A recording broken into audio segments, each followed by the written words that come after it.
Bonsoir à toutes et tous. Je suis Francesco Garutti, directeur associé de programme au CCA, et je suis très heureux de pouvoir introduire ce soir le deuxième acte de la série d'expositions sorties du cadre sur l'archive de l'architecte argentin Amancio Williams au Centre canadien d'architecture. Cette série s'inscrit dans le cadre d'une vaste stratégie de CCA qui a pour but de proposer des lectures de fonds d'archives de notre collection afin de remettre en question et redéfinir le rôle de l'architecture aujourd'hui.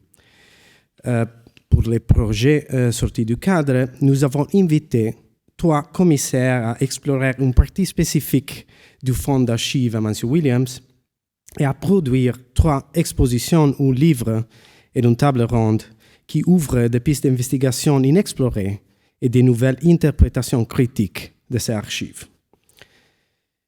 Before starting with the presentation of our curator and project we're opening tonight, let me begin stating that the CCA is in the process of developing a long-term and in-depth land acknowledgement in collaboration with members of the Kanyaga Nation.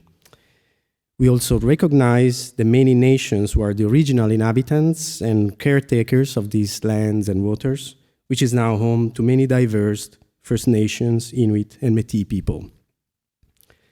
The CCA is a sector institution, and we are working towards fostering affirmative relationships with Indigenous and other people across the Otiaga-Muniang-Montreal. The first phase of this process was released in February 2022 with a biennial fellowship for Indigenous researchers working on land restitution. Angel Loft is the inaugural research fellow, and her installation, Visibly Roquan, is now on view in public spaces around the CCA for the rest of this year. I hope you have the moment to experience it, and if not, of course you can explore our galleries and public spaces on the 4th floor and look for it. This fellowship is one part of a much larger commitment to creating a living land acknowledgement that will provide long-term support and resources to the Indigenous communities and researchers. The show we are opening this evening, curated by architecture historian Claudia Shmidt, is the second of a trilogy of exhibition projects exploring the Williams Archive, a key figure in modern architecture in South America. The archive, which includes drawings, photographs, correspondence, models, was donated to the CCA by the Williams family in 2020. And this exhibition and editorial project somehow represent the first major exhibition in North America to focus on the architect bodywork in over 30 years.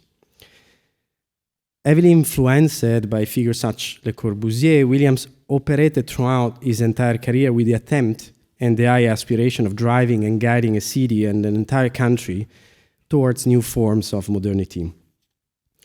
Despite extensive efforts, few of these projects actually have been built. And in this sense, for us at the CCA, of course, the archive is a key and very rich resource for examining not only Williams' work today, but actually mid-20th century Argentina, in multiple ways, modern architecture was entangled with a broad of set political agendas. With the first exhibition of the series that was curated by the Paris-based office Studio Moto, we have been investigated Williams' dream of reimagining architecture as a new form of infrastructure. With the 3rd chapter of the series, which will open in February next year, which will be curated by Sofia von Rixhausen and Mauricio Peso, we will study the domestic monumentality embedded mainly in Williams' housing projects. But tonight, with Far From Nostalgia, the exhibition curated by Claudia Shmidt, we will have the chance actually to dive into the dense fabric of epistolary connection through which Amancio and Delfinia Williams tried to make the ambitious idea of the project a reality, to make them build. Written letters somehow as key parts of projects, correspondences as way of communicating a mission, an architectural statement, but also as the evidences of many failures, issues, requests of help, frustrations encountering along the way of an entire career in architecture. and Claudia will tell us more about it tonight. I want to thank, of course, now all the CCA teams who worked hard to make this project happen tonight, and of course Claudia, who decided to embark with us in this adventurous kind of a travel among written words and architectural ideas since last winter, because this is when you came for the first residency, right? CCA gratefully acknowledges the general support del Ministère de la Culture et des Communications du Québec, the Canada Council of Arts, and the Conseil des Arts de Montréal. This project is also funded under the Entente sur le développement culturel de Montréal, signed between la Ville de Montréal and the government of Quebec. And now, before leaving the word to Claudia, some words to introduce her. So, Claudia Shmidt, professeure et chercheuse à l'Université Torquato di Tella à Buenos Aires. Elle est architecte et docteur en histoire et théorie des arts à l'Université de Buenos Aires.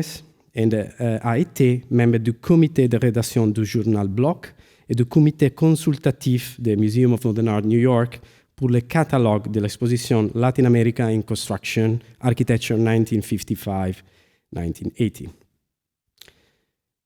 Schmidt a dirigé le master en histoire et culture de l'architecture et de la ville de Tella University et est conseiller auprès de la Commission nationale des monuments, lieux et biens historiques de l'Argentine. Maintenant, Claudia Shmidt est chercheuse invitée de l'Institut national d'histoire de l'art de France pour l'année en cours. So, thank you all for being here tonight, and please join me in welcoming on stage Claudia Shmidt.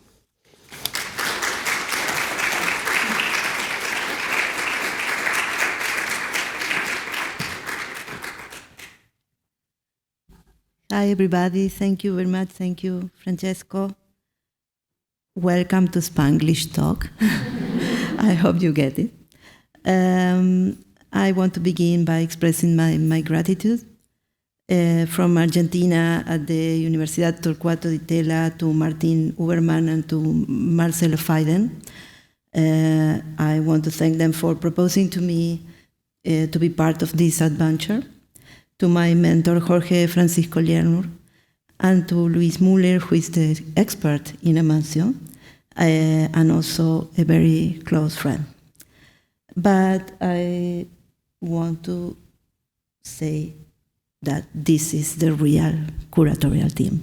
No? So, gracias to Giovanna for her generosity and open-minded spirit, to Francesco for his comprehensive vision at all times. Megan, I can see, she's amazing.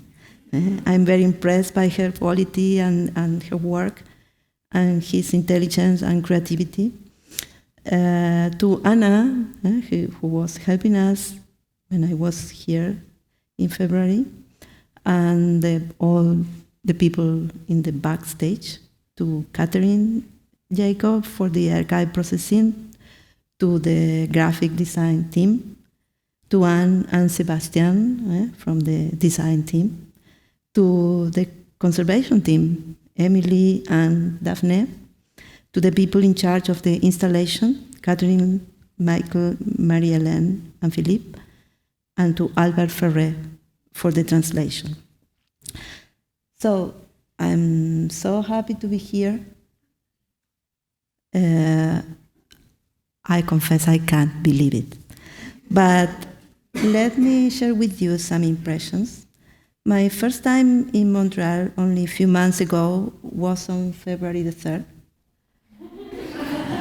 Probably you won't forget it because it was the coldest day of the year. 29 degrees below zero, so that was the welcome. So, I will try to tell you how we have finally come to organize this exhibition. Probably the younger generations have heard about letters and their importance in the world of communication.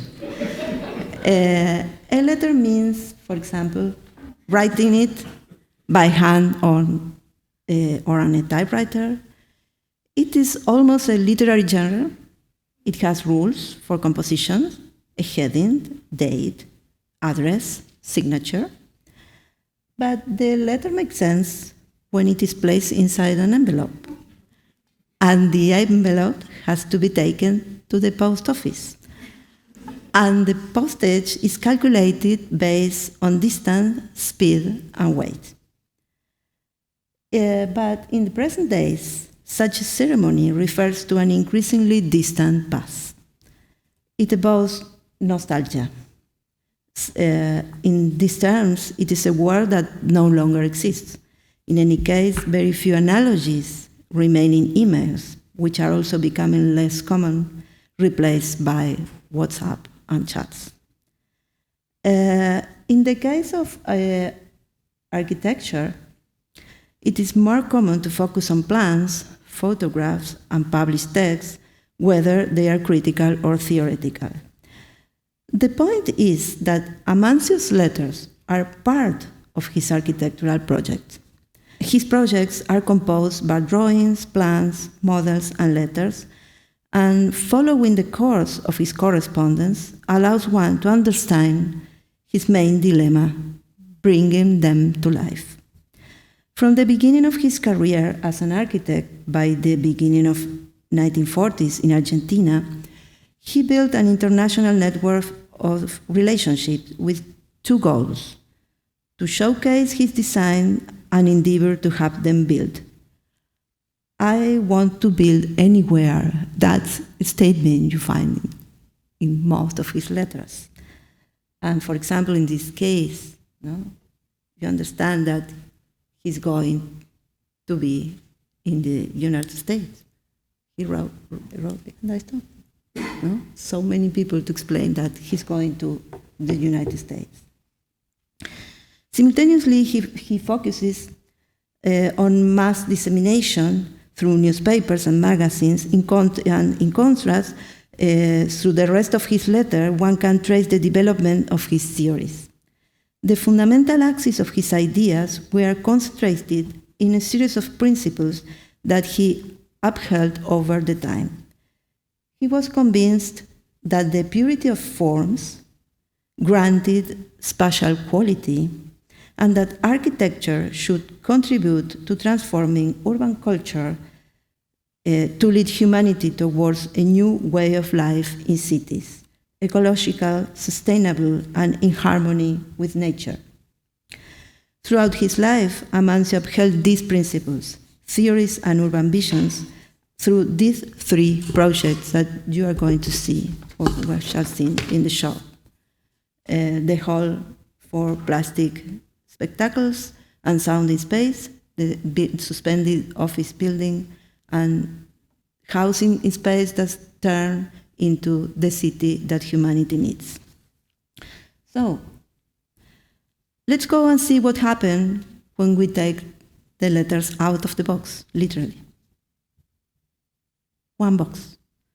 There are dozens in the CCA archive, and there are more than 5,000 letters between sent and received.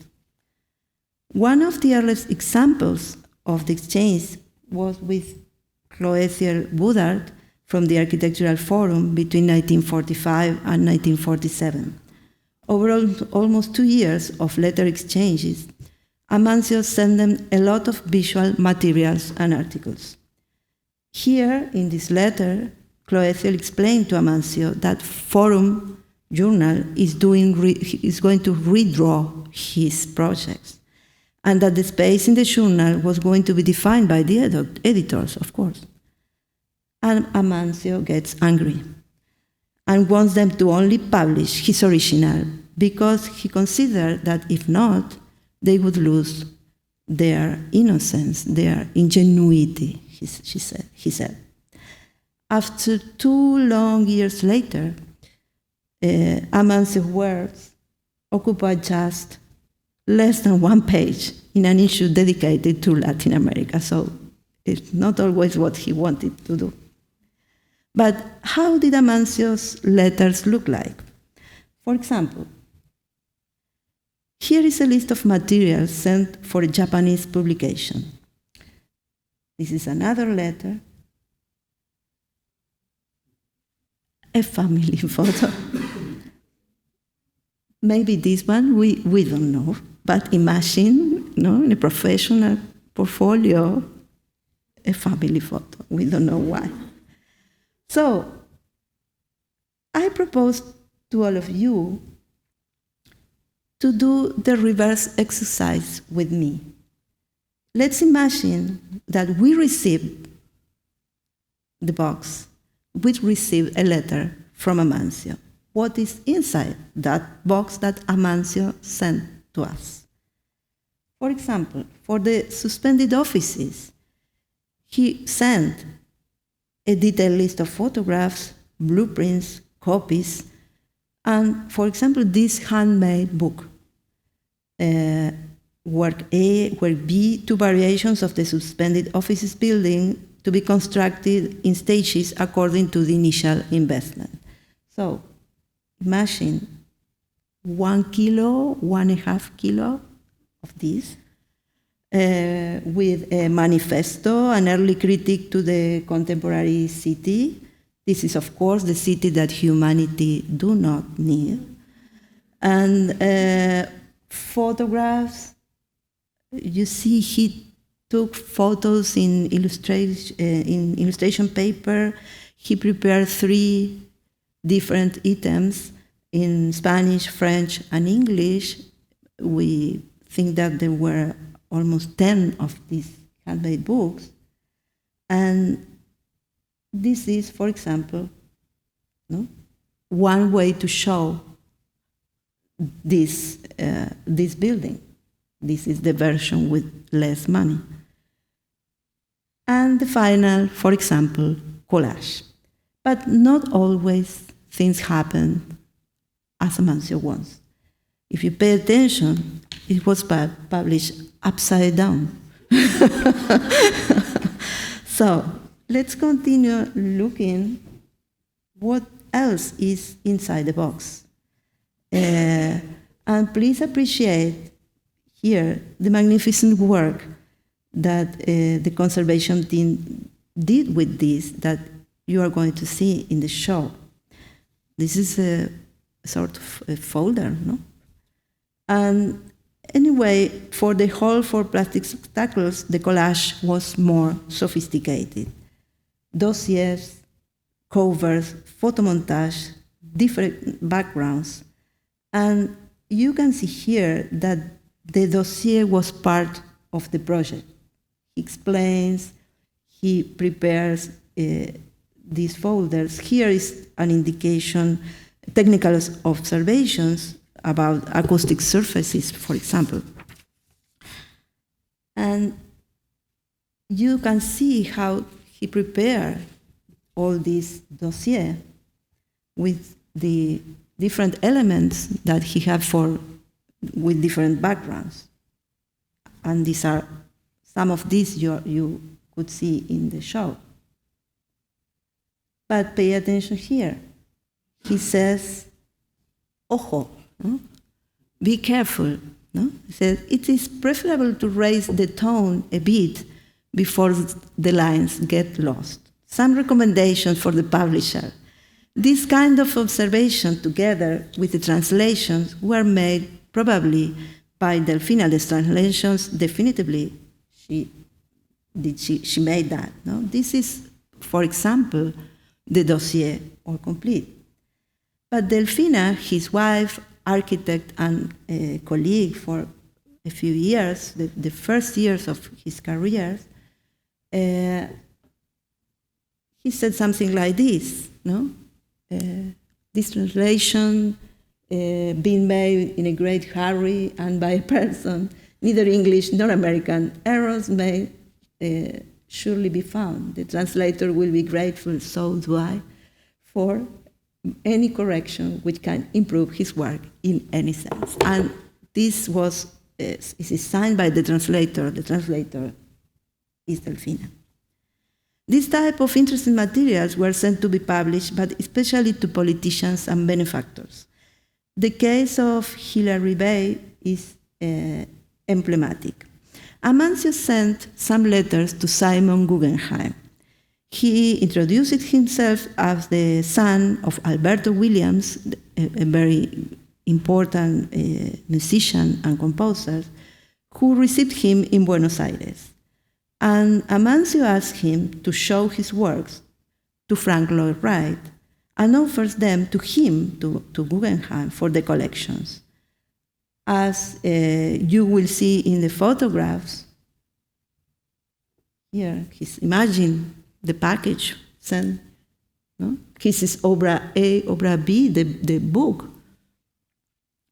As you will see in the photographs, my buildings have a special sense when it implies the resolutions of many technical problems.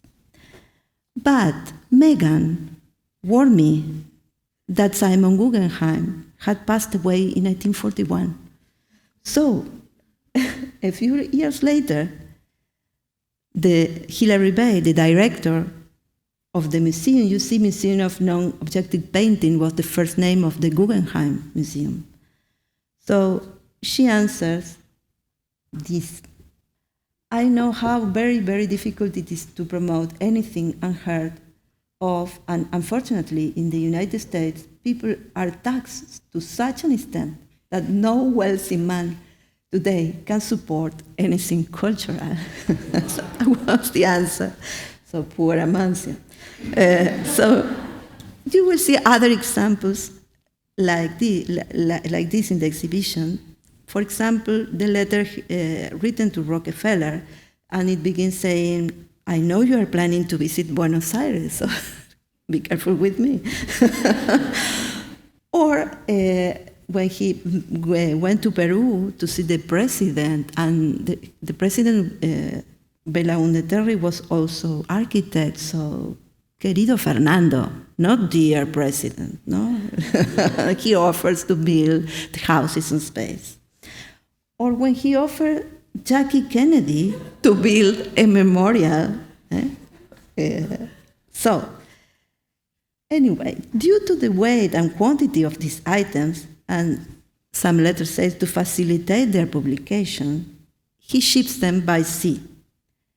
The important thing here is that the materials were sent by embassies, via embassies, and after that they should be returned. No?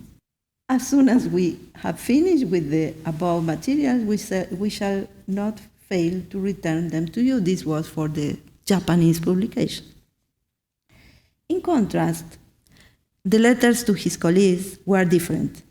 While he also asked them to secure funding for him, and I invite you to see Le Corbusier's response regarding the concert hall, the justifications were more intense. No? For example, Mon cher Amancio, je ne sais pas si vous êtes naïf de naissance, mais quand on fait de l'art sérieux, comme vous le faites, il faut en subir les conséquences. Votre projet est très beau. Je souhaite que vous le réalisez, mais ma puissance d'action s'arrête là. So, the most intense episodes, the closest relationship was with Reginald Malcolmson. Malcolmson worked with Miss Van der Rohe and was a very important figure in American architecture. And his archive is here also at the CCA. Malcolmson committed himself to the cause that embodied Amancio's entire stance on architecture for the humanity. The idea was developed throughout his lifetime. Here, once again, we can see how Amancio's projects, collage, and letters intersect. Around this idea of the project name in this Spanglish, the city that humanity needs. And Malcolmson was really involved with that. You can see here, for example, some notes how to prepare the collage, no? According to the background, to different combinations of these kind of scenes that would be the city that humanity needs. These are some of the collage and elements of the project that Malcolmson could see here in Buenos Aires when he visited him. And he also, these are, because Malcolmson and Amancio were sort of similar personalities, no?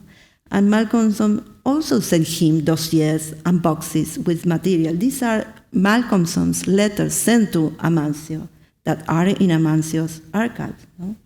With the slides, with his works. These are Malcolmson's works. And also, he did something extraordinary. Malcolmson materialized the model with some students and sent him the photograph of that model with a version of that, with an interpretation of that collage made by Amancio. See the airplanes here, no? The idea of the project. And Malcolmson also created a sort of manifesto poem with Amancio's ideas. So, as a modernist, Amancio's conviction that political and economic power had a duty to build a better world for all of humanity kept him restless.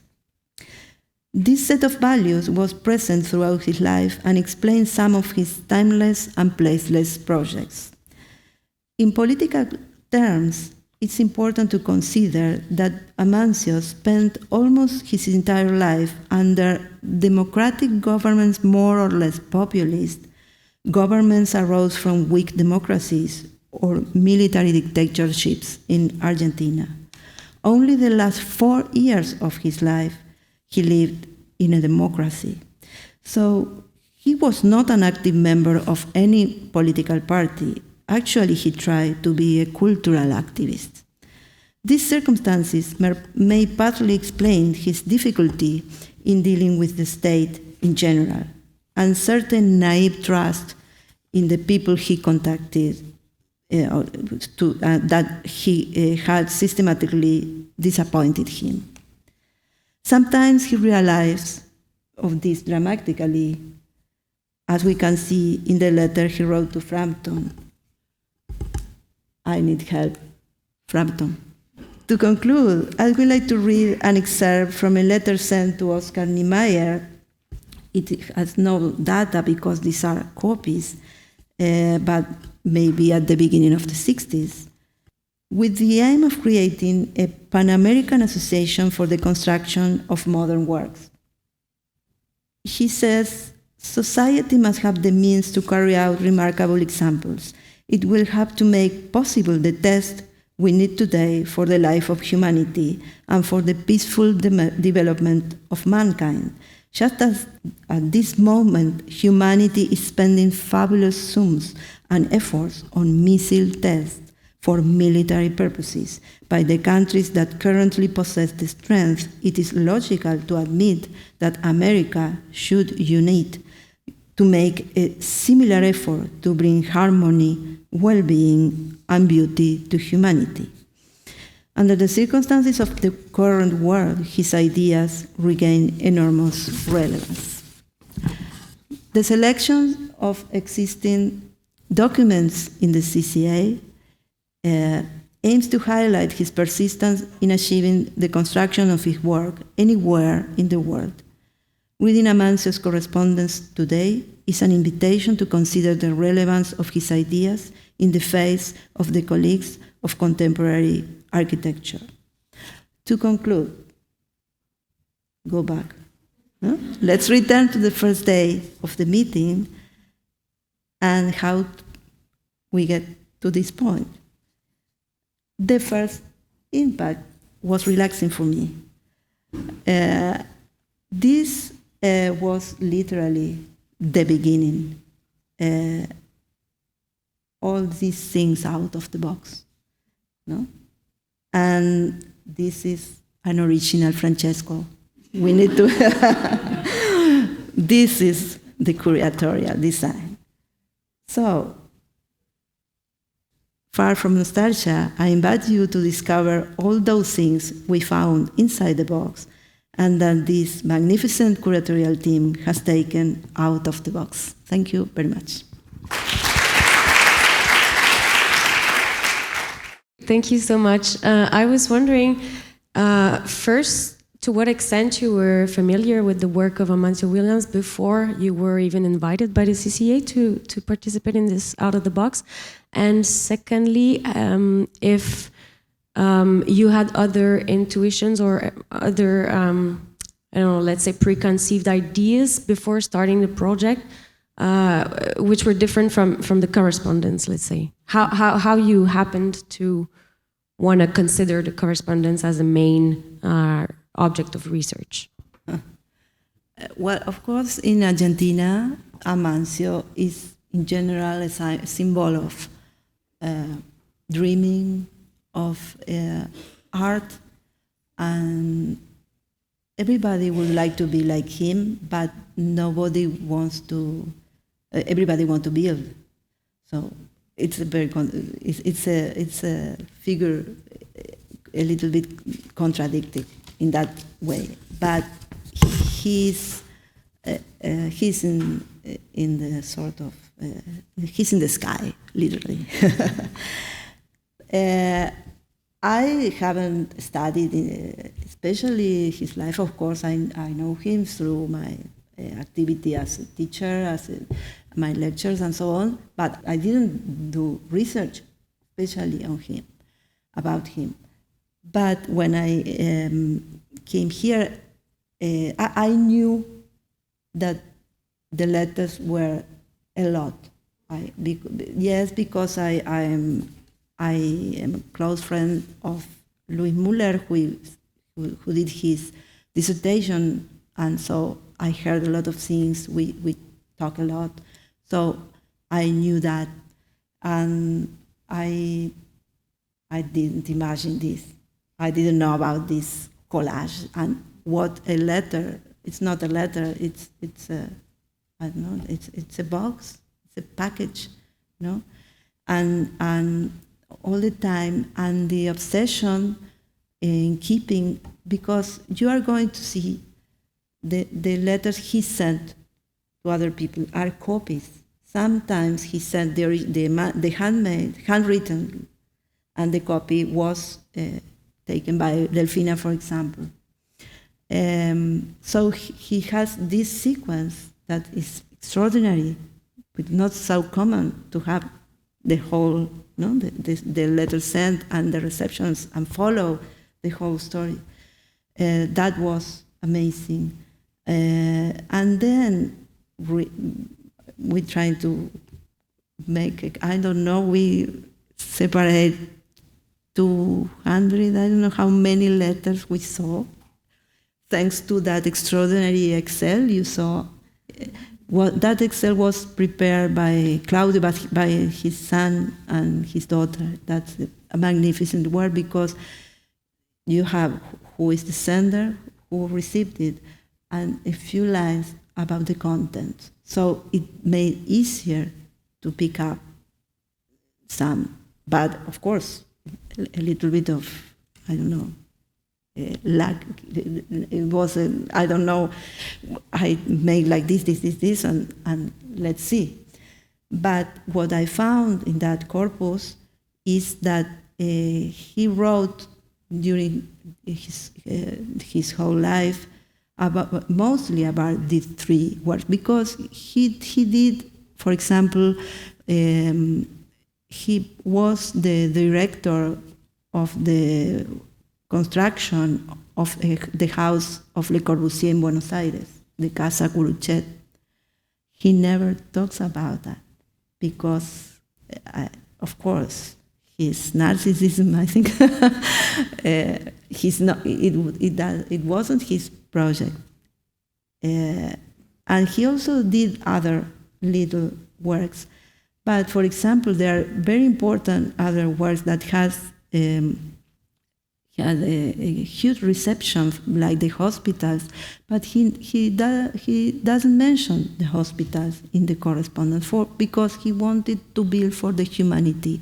He thought that it doesn't matter the place, the site, architecture should be for the people, and to make the people to live a better life in a urban context. That was always, you find that along the whole life. So I don't know if I answer your question. Yes, thank you very much. And I don't want to take too much time, but was it your first experience, like curating letters, like written correspondence? Curating it, yes. Yeah. Exhausting. Of course, archives always have letters. I work with that kind of material, but curate an exhibition. I was afraid the first day I meet them. I said, it's boring to see a letter. But they do magic with that. Thank you, Claudia. It was amazing, your talk and your discoveries in the archive of Amancio, and I envy you because before the archive of Amancio Williams came to the CCA, I tried to find traces of Amancio in our collection, and we found some, for example, in the archive of Malcolmson, but also Frampton. And I wonder, were you able also, so I have not yet had the chance to go through the archive of Amancio, but did you also, in your effort to see the letters, did you also see the letters in the archives that we have that relate to Amancio? Or were you purely looking at the letters in the Amancio Williams archive? Amancio's archive have the whole series. We can make a Netflix with that because because he kept we have in the exhibition some of it. You can follow. The conversations are extraordinary. And the interesting thing is that the amount of letters between Malcolmson and Amancio is huge. I think it's the most largest one. So I think that is the only one person in the world who understood him. And they exchange letters and support each other until the end of Amancio's life. That is very, very impressive. But you can follow the ideas. There is a recommendation that made Malcolmson. He says, the city that humanity needs, it's a little bit Spanglish, but it sounds okay. Use the acronym because Le Corbusier uses acronyms. So CHN. So in the letters appears CHN. So we need to do something with that. Because the content, the ideas for this, I don't know what is that humanity. No, it's for sort of thought of the modernist from the immediate post-war, that's imaginary humanity, no? But they exchange ideas about Malcolmson encouraged Amancio, and he says we need this idea to be known by all the people, not just the architects. And he encouraged him to make this dissemination campaign. Amancio was happy with that. He loved that. Yeah, he also sent he sent letters with drawings to Malcolmson. Yeah, because in the archive of Malcolmson, you actually find the drawings of Amancio. Ah, we need to do another.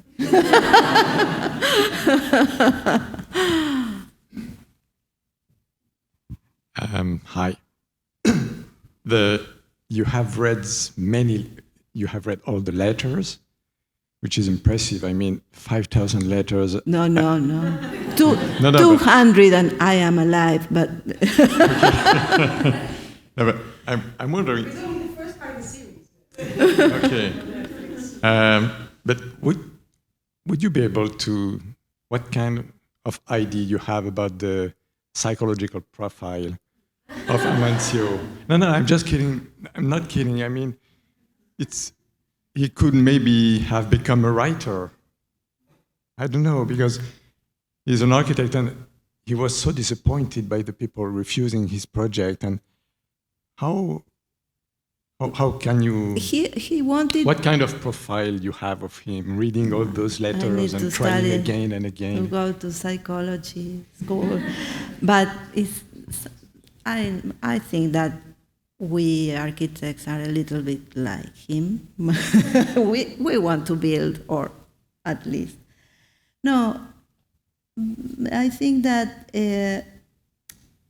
he wanted that important people writes about him. For example, he said to his route to forum or to the specialized architectural journals, and he always asked for someone important to write about him. So tell Max Bill to write an article about me. Tell Le Corbusier. So he was the center. He didn't write. He was a good writer. Malcolmson was a wonderful writer, but he was more anxious. If I have to say, what do you get from his letter is anxiety to be well known and to build, no. But psychology, I don't know. I think the problem is that because of his way of thinking, he thought that his network of contact will provide him the resources to build. And he was wrong in that, because with this list of people, nobody put money, something happens. That was not the proper way why his colleagues could build and he couldn't. So one thing I think is that situation.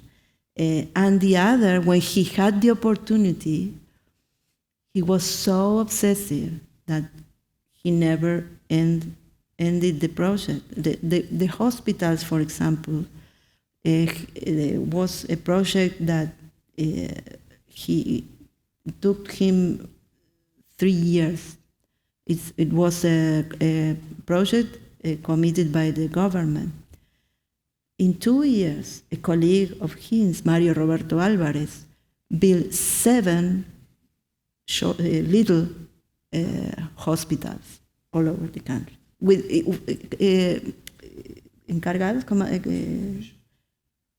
commissioned by the same Ministry of Health, by the same people. So there was a problem with him.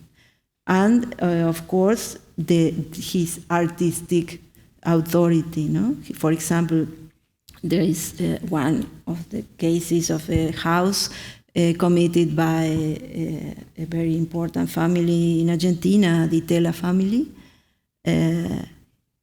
The Tella family wanted a house of an architect, so they called Amancio, and it was impossible to live in that house.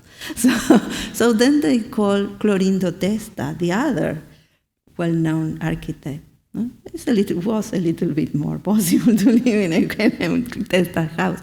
But I think, of course, I don't know, I cannot do a psychological analysis, but it's obvious but it's part of the character of the people. No? I think the problem is how architects can finally build and deal with the people who put the money and with the clients, whoever they are. So he wanted that the client always be the state, because this idea. But in a letter in this letter to Niemeyer and also to Puruvea, to other colleagues, he said, well, okay, we need to create a bank and forget about states. No? So he didn't know how to get it. That is what you can take from the letters. But I read only almost 200.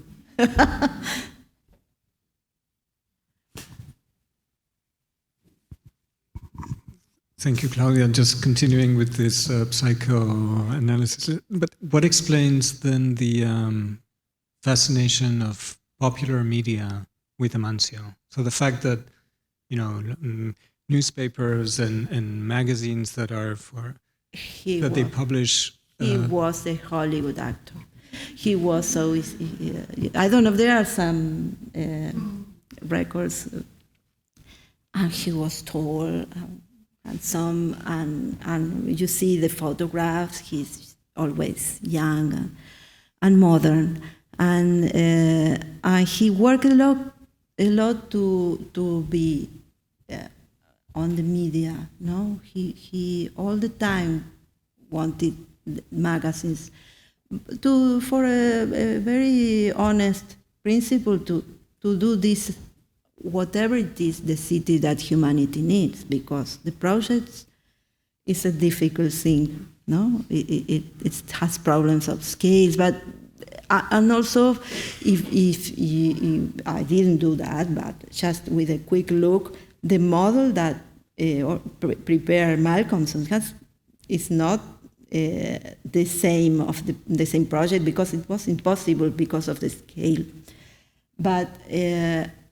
He loved, and both were Malcolmson and Amancio. Amancio earlier understood that the important thing is not anymore to talk to architects and to publish in journals for architects. You will see the first table. No, he understood that he should be known by the people.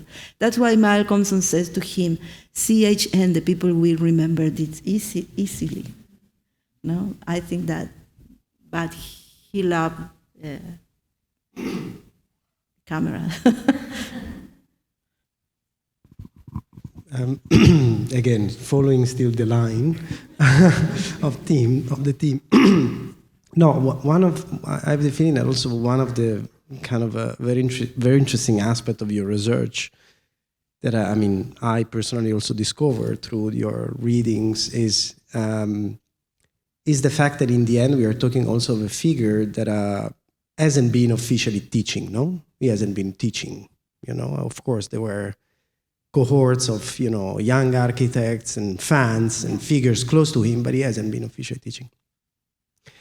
And actually, so the manifesto of his idea about ecology, about humanity, about infrastructure and everything, actually they appear not in a public context, but they appear in the most private one, which is the correspondence. So this is what you were saying about the correspondence with Malcolmson, for example. So you have also this paradox of trying to kind of explain as much as possible what is your manifesto, what is your idea, but doing in a very private dimension. So it's about the narrative of an exchange with one person. This was very fascinating.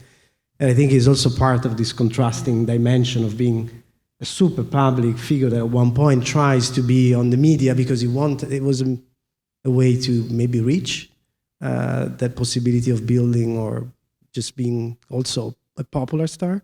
But at the same time, I don't know. This private dimension is, in the end, is the space where he was communicating his ideas. Yes. This is that is the difference I found, because of course,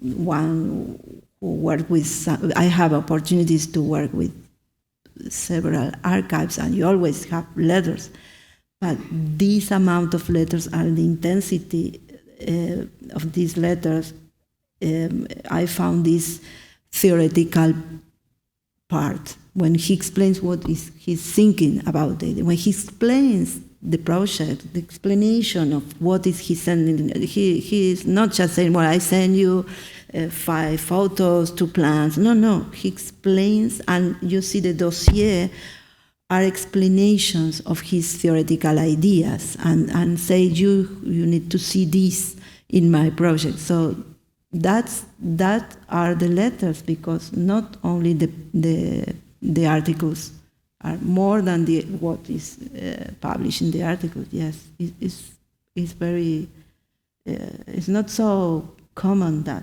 no, So I think there's many letters, as you say, 5,000. Did you, when you only read 200, which already is an amazing achievement, do you think were there, how can I say, gaps in the archive of the letters, in the sense that we know that an archive is never, even if you think it's complete, it's never everything, because you throw things away in your life. That's luckily. There's the archivist here in the room too. So, but did you see, let's say, gaps in the letters where you thought, this would have had a response? I mean, there is, for example, letter of Le Corbusier in the exhibition that is very cynical in a way. It's funny, but also, yeah. And so he did not throw this letter away, let's say. So he kept it, even if it was not positive in a way. He didn't get a super positive response. Insisted. I think, of course, he sometimes he write to another said that he's disappointed because of the answer of other colleague, no? But he served.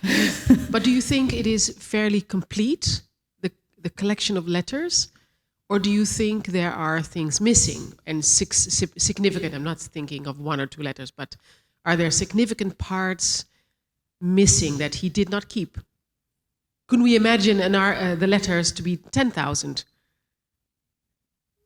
I don't know, because of, I don't know. No, it's a good question, because when in other archives, never are all the letters, because you don't keep those, you don't want to. I think that he was so, because sometimes he said, for example, it doesn't matter what Hilary Bay answered. When he wrote to another people, he says, I wrote to the Guggenheim Museum. He denied the negative part, because he wanted to show that he was recognized in the Premier League. So, of course, we don't know, no? Those letters he makes. But I think that he could, sometimes he was depressed by the end of his life when he said, Frampton, I need help. There is a letter to Malcolmson when sometimes I feel alone, he says, by the end, because I have no response. He realized that, but he insists that is amazing, no? Because he doesn't change his ideas. That's the question. He's convinced that his ideas are okay. And so many years, there's a moment that you don't know in which year he is, because he doesn't include the transformations, no? For example, all the ideas, imaginary ideas during the end of the 60s, he never matched them with his ideas. And I think that the community of architects do not connect with him neither. There is a problem of disconnection, I think, maybe. Okay, if we have no more questions, I think we can thank Claudia once again for the lovely talk. Thank you very much.